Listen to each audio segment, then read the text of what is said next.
Hi guys, welcome back to my channel, hopefully. Callie here, for those of you that do not know who I am. Crazy dogs. Okay, so today I want to talk about something very near and dear to me, something very important, and that is how stress affects acne, how stress affects your skin, how stress can make you hella break out. For me personally, stress is, I would say, my #1 trigger. What is a little bit funny is that my body does not really handle stress very well. Even like the littlest, tiniest thing can set me off. So today I want to talk about how stress affects acne, finding your triggers, and then ways to de-stress. Stress can be very influential, especially in adult acne, when you have a lot of different things going on. You're finding out who you are, maybe you're in a relationship, bouncing around with jobs, school, that sort of thing. So stress can definitely impact your skin. Getting into so many specifics, stress basically increases your cortisol level. Cortisol is a stress hormone that can increase your oil and inflammation production in the skin. So the more you stress out, the more you break out, the more you break out, the more you stress out. It really can be a super vicious cycle. For me personally, I actually started getting severe cystic acne after a very traumatic, very stressful car accident that I was in. This car accident basically, yeah, that is when it started because I would get anxiety and my anxiety would stress me out. I got in that car accident when I was like 18 or 19 and my acne started when I was around 19 or 20. I don't think it's a coincidence. I do think that acne can start, and I've heard from other people that their acne has started after very life-changing or traumatic events. After that car accident, I got married young, which means I was always very financially stressed.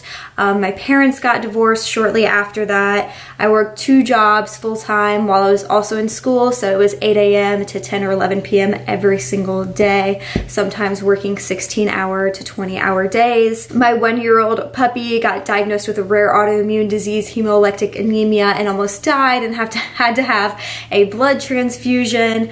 I had a car that would constantly break down and wouldn't start. Within the past year, last year, both of my grandpas passed away. So, yes, to say the least, I feel like I do live a pretty stressful life. If that sounds normal to you, let me know. But I feel like for a while there, a good few years, it was just like I couldn't keep up. I couldn't catch up. My body, I was running it ragged basically with, you know, just all the emotional burden, all the physical burden from constantly working. It's like it couldn't keep up. But I finally got to the point where I could process everything because I felt like I held on to a lot of stuff for just such a long time.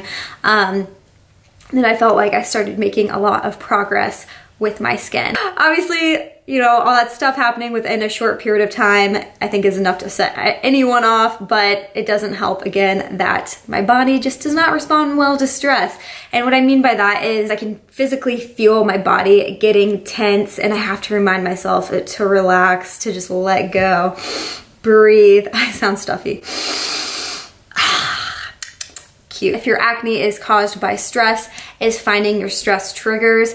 You know, I'm not gonna tell you just don't worry about it, just work out. Though working out does help. To know if something's triggering you or not, for me, again, everybody's different, but for me, I can feel my body physically tense. I can feel my mind racing, or maybe I can't think as clearly. My stomach feels like it's in knots, or I feel kind of like nervous and like sicky and anxious.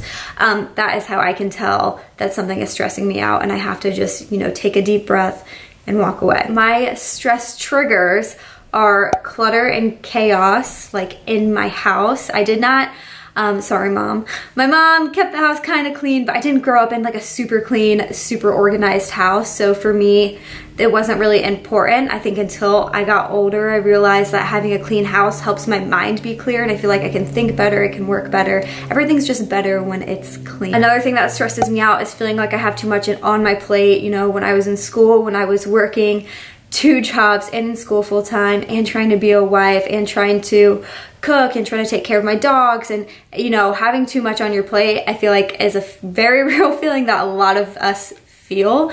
And for me, that just meant that I had to take time, cut back. If that meant not picking up as many shifts, or that meant, you know, I can't hang out with my friends because I have to focus on school, then I had to do what I had to do. Another thing for me this is a big one, not enough alone time. I am someone who needs a lot of alone time. I don't want a cuddle buddy. I don't want you to be here. I don't want my husband. Sorry, Tyler. But I don't want to be around people all the time. Like, I need a lot more alone time more than the average person. And I really thrive off of being alone. I feel like I'm too wrapped up in someone else's BS, or, you know, too worried about someone else's problems, whether it's my husband's or my family's or whoever's. I just have to, you know, back away and tell them, you know, I need my space, gotta respect the boundaries. So the last thing that I have noticed that really stresses me out is too much screen time. Too much TV time and too much phone time. I find myself comparing my life to other people's highlight reels. Who doesn't? It's like, you just do. I find myself just genuinely not feeling as happy and not feeling as satisfied with my life if I'm just sitting there scrolling. So I try to keep that to a minimum as well. So those are my personal main triggers. If any of those sound familiar to you, feel free to let me know or comment down below. To de-stress, again, everyone's gonna be different. You have to find something that does it just makes you feel relaxed, makes you feel good. You know, some people that's a bath. I'm not really a bath person. Well, my baths are kind of gross because we live in an old house, and it's like, it doesn't matter how much you clean them, they still are gross. Anyways, you know, like, a lot of people might like a bath, but for me it's like, it's like too hot and I feel soggy and I want to get out after like 5 seconds. Things that help me distress and relax are like reading a book.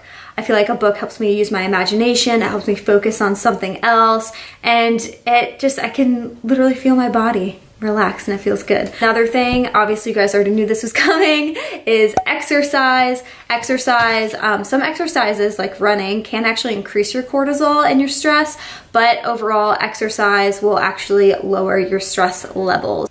Turning off your mobile device, like I said earlier, if you feel like you're spending too much screen time, that's something that's really helped me. Is like, once my husband gets home, usually I'll turn off my phone after like 4 or 5 p.m. I don't want to be on it anymore, especially since I work on my phone, I do email on my phone, always on my freaking phone. I don't want it, throw it across the room, bye-bye girl.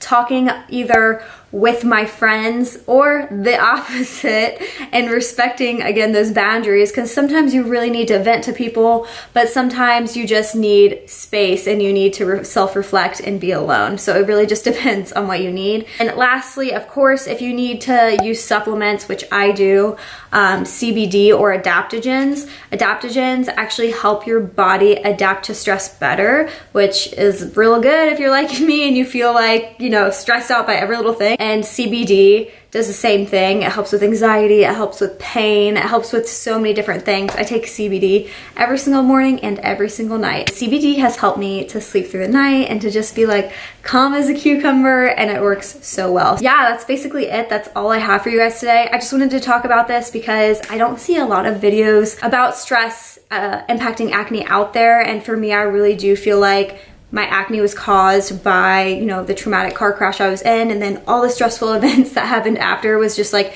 too much for me, you know, and I wasn't able to fully process it and reflect and look back and say, wow, yes, stress is definitely what caused my acne, until years later. I'm hoping that I will be able to, you know, help someone else either identify their triggers or give you some ideas of ways to de-stress, or I don't know, whatever. So if stress is an acne trigger for you, let me know in the comments down below. What are some ways you deal with it? Help out your other soul sisters. See what I did there? Sister, like a cyst, like a pimple. Oh my God. Don't forget to like, comment, subscribe, all that stuff, and I will see you guys next time. All right, bye guys.